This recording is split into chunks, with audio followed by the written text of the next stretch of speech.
What's going on, guys? Thanks for joining me for another episode of MMA Show. Today we're going to be talking about the upcoming fight between Conor McGregor and Donald Cerrone at UFC 246. Let's get straight to it.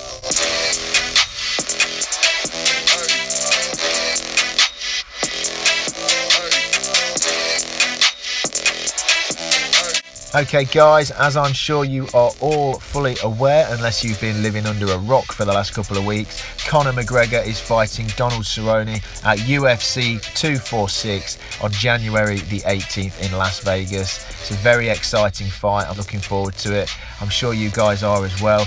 They are fighting at welterweight, 170 pounds, which I think is definitely going to benefit Cowboy more than it is Conor, simply because Cowboy is a bigger fighter. I think he is 6'1", he's definitely over 6 foot, and Conor is sort of 5'9", 5'10", I think. So when they weigh in, I think that Cowboy is going to be on the limit at 170, and I believe that Conor will probably be slightly less, maybe 165, 166 pounds, because he's the smaller guy.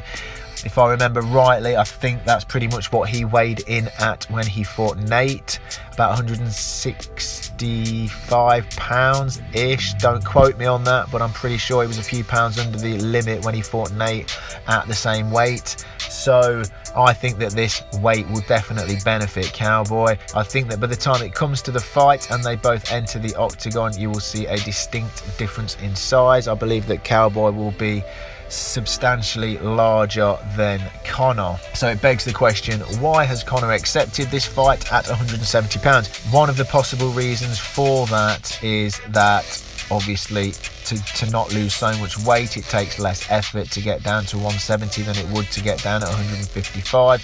In terms of weight cutting, in terms of working harder to get the weight off, Conor's going to come in easily at the weight without having to cut hardly any. I think that could be a reason why Conor's accepted it at that. But also I think a strong reason for Conor accepting this fight at 170 pounds is the fact that George Masvidal is a 170 pound fighter.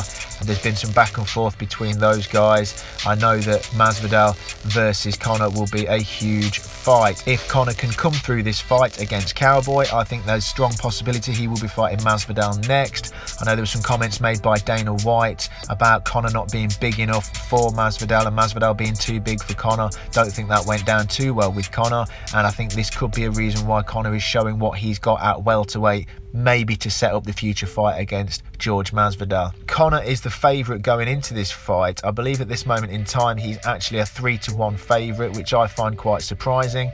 Conor is a great fighter, but Cowboy is also a great fighter, and I believe people might be overlooking him a little bit. But when you look down into it deeper, you'll see that Cowboy has got as much chance of winning this fight as Conor. So I think if you're going to bet on this fight, I know that I would definitely be putting my money on Cowboy. That's not to say that I think Cowboy's going to win the fight, but it's to say that I think he's got a good chance of winning the fight, and to say that if you're going to bet at 3-1 against Conor, I would definitely put my money on Cowboy and potentially get a 3-1 return. It's worth mentioning that Conor has only ever lost 4 fights, and those 4 fights, ladies and gentlemen, have all been via submission.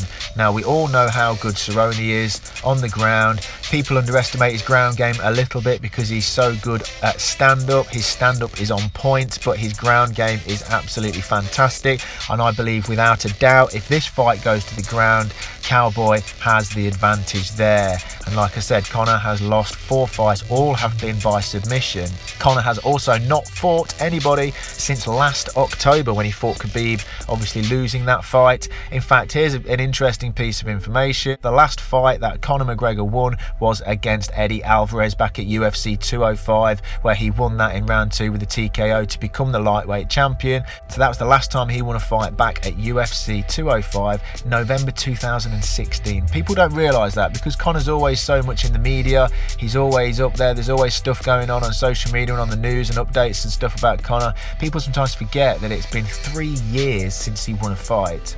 Saying that, Cowboy has lost his last 2 fights. They were down at 155 at lightweight, but they were both against absolute killers. Justin Gaethje and Tony Ferguson, absolutely at the top of their game, 2 of the best to ever do it. So we can't really take that much away from Cowboy that he lost against those sorts of opponents. One thing that is going to go against Cowboy is that most of his losses have come against southpaw fighters. Obviously Conor is a southpaw. Most of Cowboy's losses have come against southpaws. So that's interesting when you look at that. Conor has lost 4 fights, all of them via submission. Cowboy is very good on the ground, a lot better than Conor. And most of Cowboy's losses have come against southpaws. Conor is a southpaw. So this is very interesting. The pros and cons go back and forth. I can't wait for this fight. A lot of people seem to be writing Cowboy off in this fight, hence the 3-1 odds in favour of Conor. It's worth mentioning that Cowboy has got the most wins in UFC history, the most finishes in UFC history, the most bonuses in UFC history, the most knockdowns in UFC history, and the most knockouts via head kicks in UFC history. If Conor hits Cowboy with one of those big overhand lefts, it is going to seriously hurt Cowboy. If Cowboy hits Conor with one of his notorious head kicks, Conor is in a world of trouble. This fight, I could go back and forth with the stats and the ifs, buts and maybes and the pros and cons until I'm blue in the face. This is going to be a fantastic fight. I personally think that Conor is more likely to win than Cowboy, but I think at 3-1 against, you've got to bet on Cowboy.